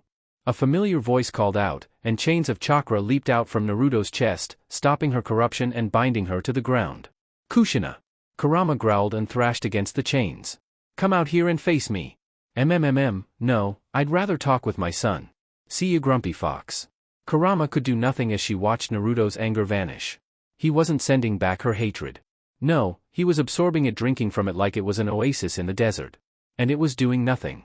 Any normal human would have been driven mad with rage several times over. But Naruto never was normal. She could not corrupt him. But he could infect her. Already the part of her that loved him was struggling against the bonds of hatred. Pushing the hatred towards Naruto, trying to desperately get rid of it all. Even as a tide of hatred washed down upon him, Naruto remained pure. His emotions pure and unmarked. He wasn't just absorbing her hatred, he was removing, cleansing, destroying, eradicating, purifying it so that only the root emotions remained. Pangs of loss, sorrow, and regret flooded her as the flames of her rage died down, revealing the burnt reality hidden beneath. "I will not be controlled again." Kurama roared, thrashing against the chains, pulling her hatred inward and upward, escalating it to a mountain of rage. Naruto's eyes opened. His blue eyes were pure and full of purpose. And he smiled at her like he was going to help her. Like she was some pathetic whelp that needed his help. She didn't need him. She didn't need anybody. Not Naruto, not her brothers and sisters. And not her father. She was better off alone. Naruto pulled at her chakra with her own. Stripped of the advantage her hatred had given her, she could do nothing but attempt to swipe at Naruto. He retaliated with force. That part of her that had once been buried under the flames of rage was leaking out. As his every action and motion memorized her. He had gotten strong, and she desired it. She was fighting a losing battle against Naruto and a losing battle against her emotions. In the end, Naruto won, taking her chakra as his own and sealing her with a familiar power. "So now what?" she barked out, more a wheeze than a snarl. He once burning rage, now a glacier of cold hatred. "You use me just like all the others did?" "Nope," Naruto said calmly. "Fucking what?" He scratched the back of his head nervously as he turned to face her. He was up to something. Something that she didn't trust. "You know, for a while I hated you. I hated what you did to me, and I hated you for tricking me. The feeling is mutual." Naruto gave her a laugh, just like the laugh she got when she tried to tell a joke or said something that wasn't quite human enough. And he smiled at her just like he used to. She could feel her heartbeat quicken again. Why did he have so much power over her? "Yeah, well, I forgave Nagato for killing Jiraiya. And I forgave the villagers. So I can forgive you too, for everything, I guess." He turned away from her, placing a hand on his stomach and twisting on the seal. The bindings loosened. And the gate opened. She had freedom? "You're setting me free? After all that? I'm giving you a choice, QB. Naruto looked back at her over his shoulders, his expression was grim. "I'm going to go fight the masked man and help the others in the war. I can feel them now, can't you? They're fighting to protect us. And they're losing. So what do you say?" "But how can you forgive me?" Kurama asked, stepping out from the seal for the first time. They were still connected, her chakra and his were still bound by a myriad of seals and jutsu. But she could leave if she wanted to. "I killed your parents. Nobody controlled me when I did that. I did it to stop myself from being sealed. Even if Shujin was a lie, she is still you in a way. So it'd be kind of bad if I couldn't forgive somebody I loved." Warmth spread through her, cracking her icy hatred with a thunderous snap, allowing its purified glacial waters to spread across her entire being, bringing life to regions once incinerated to ashes. Naruto loved her. There was no way she misheard that. Love like in the books she had read. Love like she had spent months fantasizing about. Her heart beat loud and quickly as hope and desire sprung forth. She ran forward towards him, stumbling as he front paws turned into hands, her form diminishing with every step. Her massive footfalls turning into pitter-patter on the floor of the seals. Her arms wrapped around Naruto and she pressed her head into his back, fresh tears pouring from her eyes. If it was possible, her heartbeat grew even faster.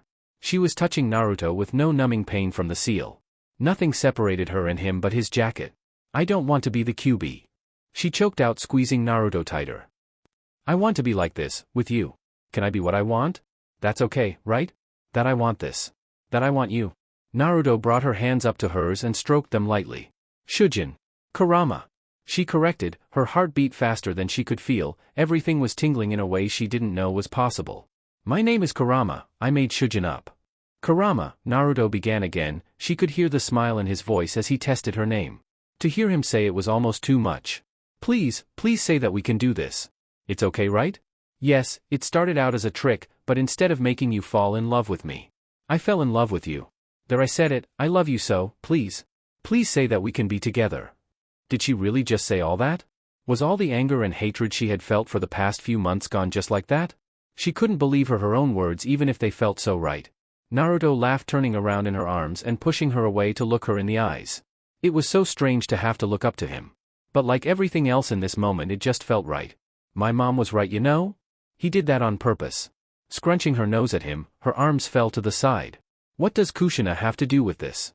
Well, she was watching you the whole time. Kurama's eyes went wide, as she stared up at Naruto, his infectious smile causing one of her own to grow. She says you're a really good painter, by the way. He pulled her in close, holding her just like how she had painted, a lover's embrace that made her entire body tremble with delight. I just painted the things I really wanted, like being human, being free, and being with you. The words were little more than a whisper as she melted into Naruto. They're still fighting out there right now. Naruto's whispers sent a shiver up her spine even as they separated. We can talk about this after we save everybody, all right? Fine. Kurama pushed him back and walked back behind the seal. She made certain to sway her hips with each step, feeling Naruto's eyes on her. She manifested all of her strength and sent it towards Naruto, channeling it towards him even as she gathered more. Her chakra felt different, like it was filled with life and purpose. Much better than hatred. Let's show the world what you can do when your girlfriend is the QB. Chapter 10, The Reality.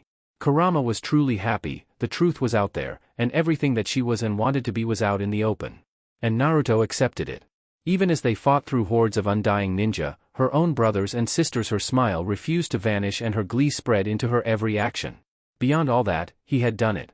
Naruto, along with that bastard of an Uchiha, had once again sealed the mother of chakra away. This time for good. All that was left was for the dead to depart, and to do the jutsu that held the world captive. She stood side by side with her fellow Bijou, looking down at the humans that saved them, and at their father. She was in her fox form, feeling both at home and alien in it. Reality wasn't as simple as within the seal, she couldn't change her form out here.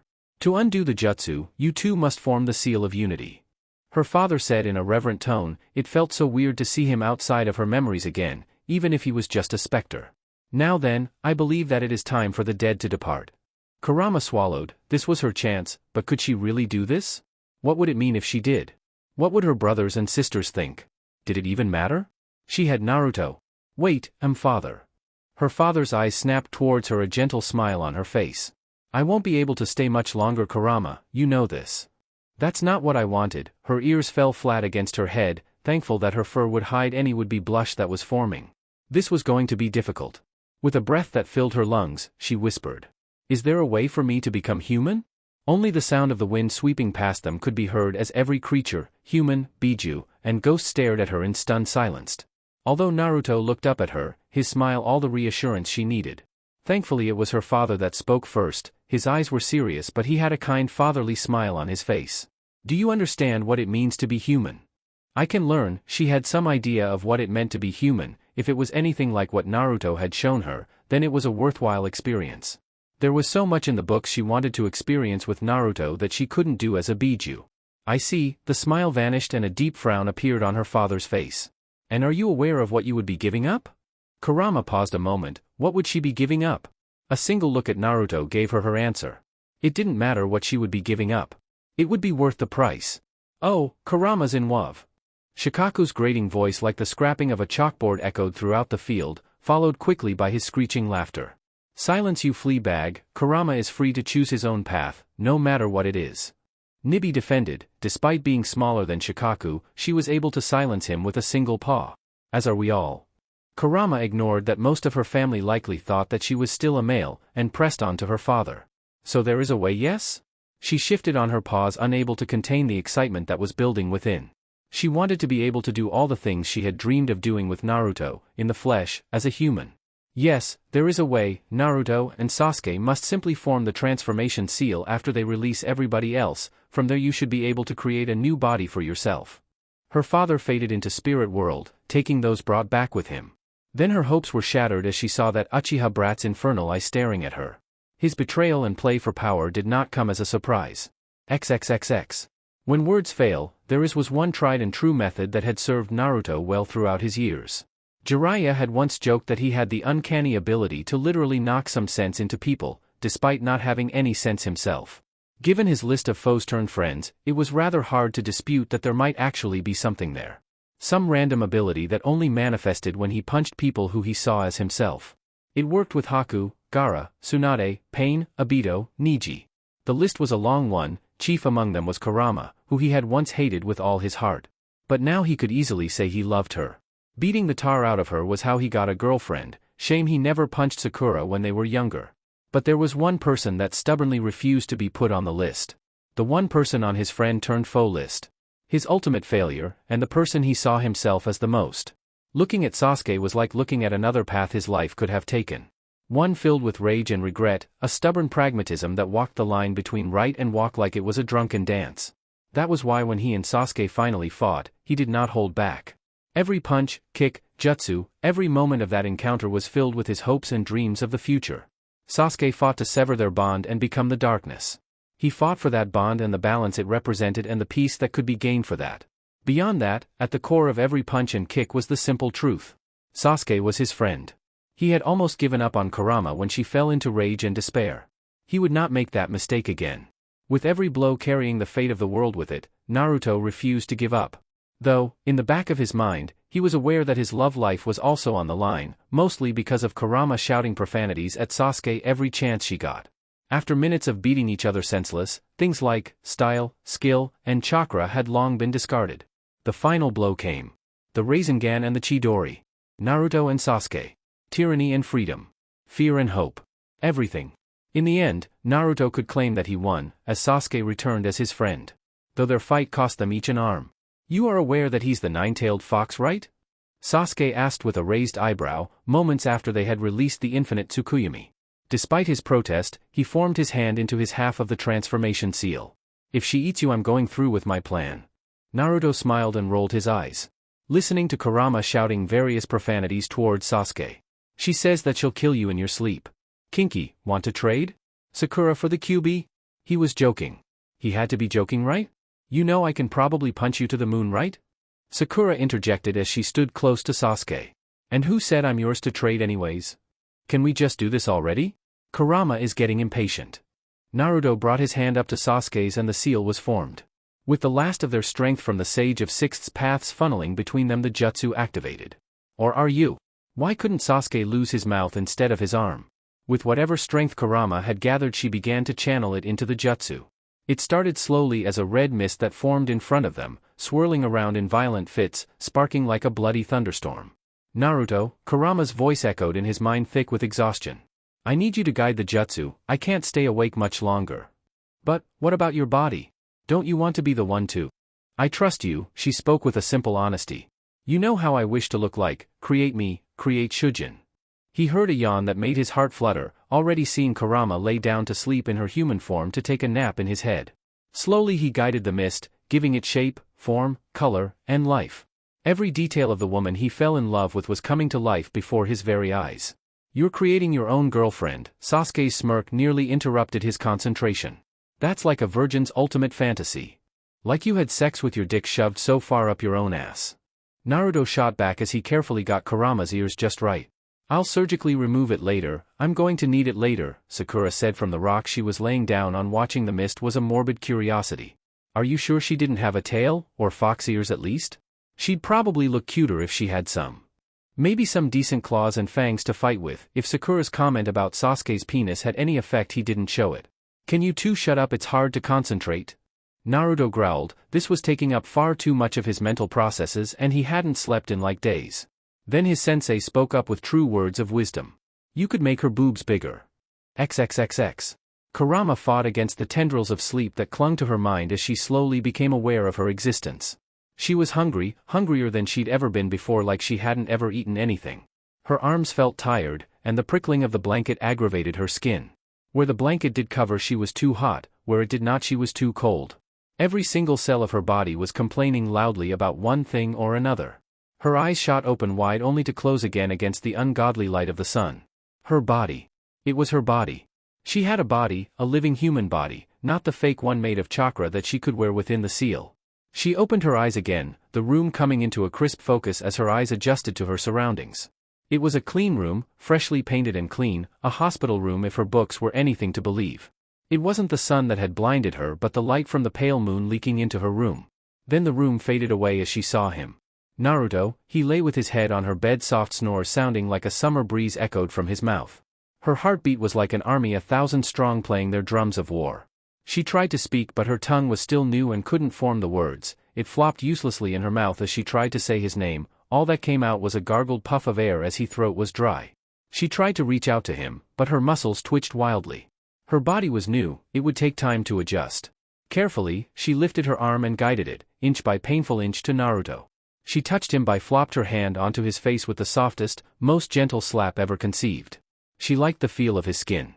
Why wasn't he in bed with her right now? Holding her like lovers did, in that sweet embrace she had read about many times. Naruto. She managed to say his name at last as she pushed her weary arms hard against his head to wake him up.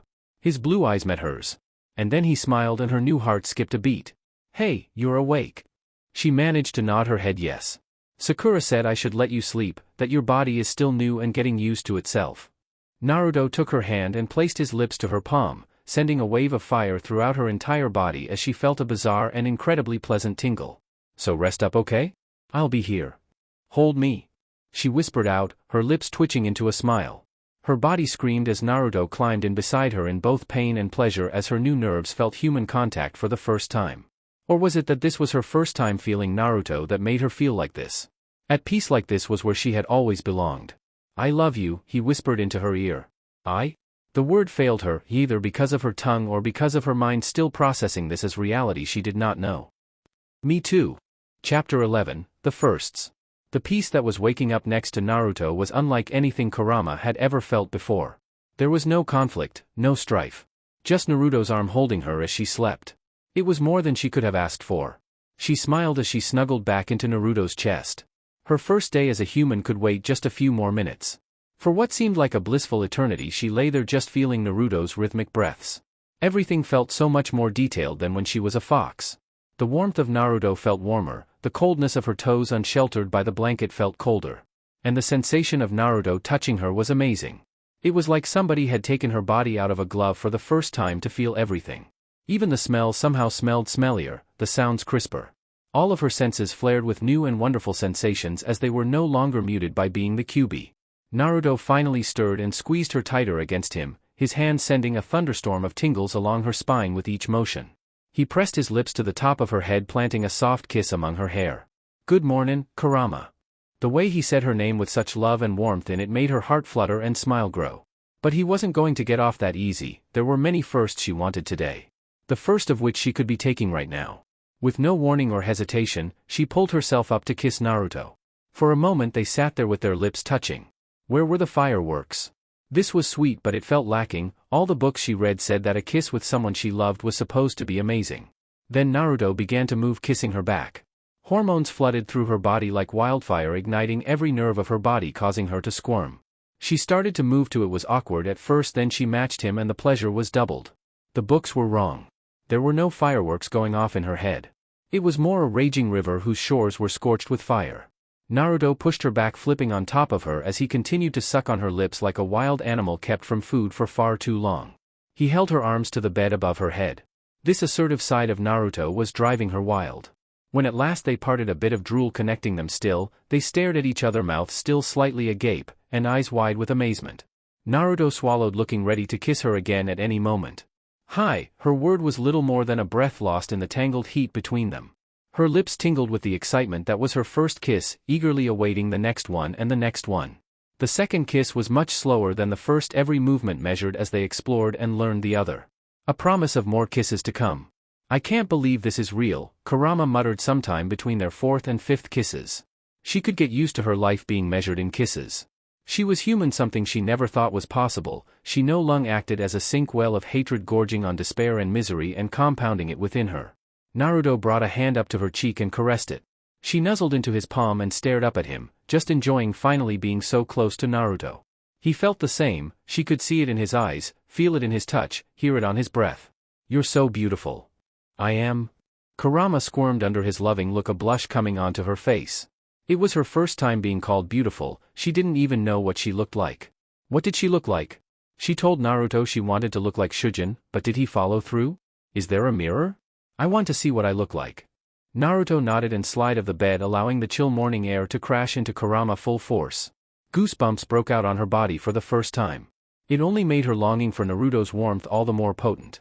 Sakura thought you might want to see what you look like, so she brought this mirror in. Naruto held his hand out towards her while he pointed at the full-body mirror leaning against the wall. She recognized the name as one of Naruto's friend, and one of the few people that knew who she really was. Kurama took Naruto's hand and her bare feet hit the cold hard floor that was slightly slick, like ice that wasn't wet.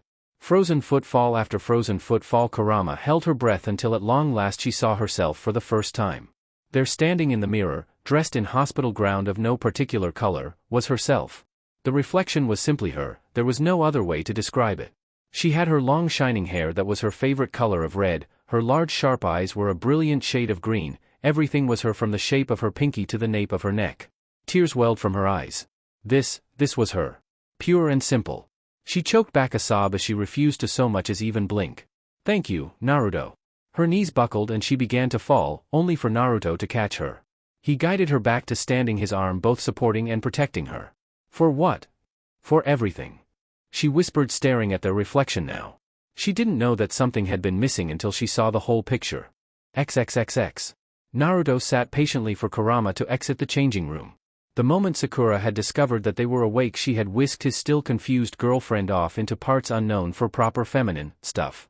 Which, as far as he could tell, included shopping, and more shopping. Still, he couldn't help but smile. Kurama was at least pretending to get along with Sakura, in that he hadn't heard Kurama threatening Sakura with fire and brimstone, and that the store was actually still standing. What? No. I'm not going out there in this. Kurama's voice came from behind a curtain.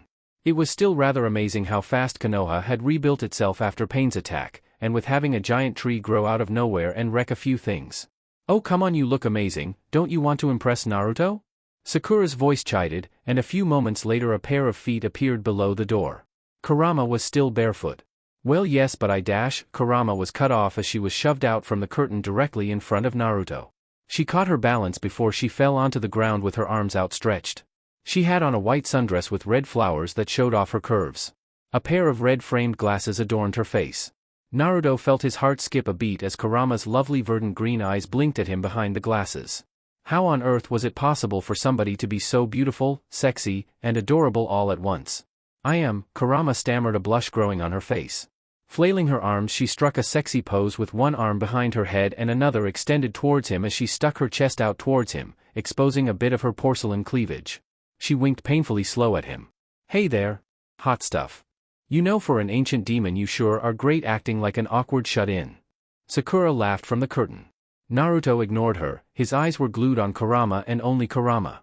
He wasn't even aware he stood up until he had his hand around Kurama's waist and he had pulled her into another kiss. Her lips were addictive, no worse than that. It was like he had gone his entire life without breathing, only to discover how much he needed to breathe. When they parted, her blush was gone and she had one hand gripping his shirt tightly. You don't have to flirt with me, I already told you I love you. Kurama sighed and pressed her forehead into his chest. Yeah, but I want to do stuff like the books, so I'm going to flirt with you and you're going to like it. Well, my job's done here, Naruto. She has 2 bags of clothes that you'll need to pay for and take home. Sakura walked out of the room with a satisfied smile on her face. Now to go find Sasuke. Naruto looked at the bags and felt his wallet growing lighter by the moment. A kiss on his jaw from Kurama made it all worth it. Do you want to get ramen? She whispered into his ear, making his body feel hot from sexual tension. I'll try to feed it to you. Naruto kissed her again, harder and longer than before. Is it too soon for me to ask you to marry me? Kurama smiled, tracing her fingers along his jaw as she grabbed one of the bags of clothes. No, but I do want a ring, and for you to do it someplace fancy, not in a clothing store.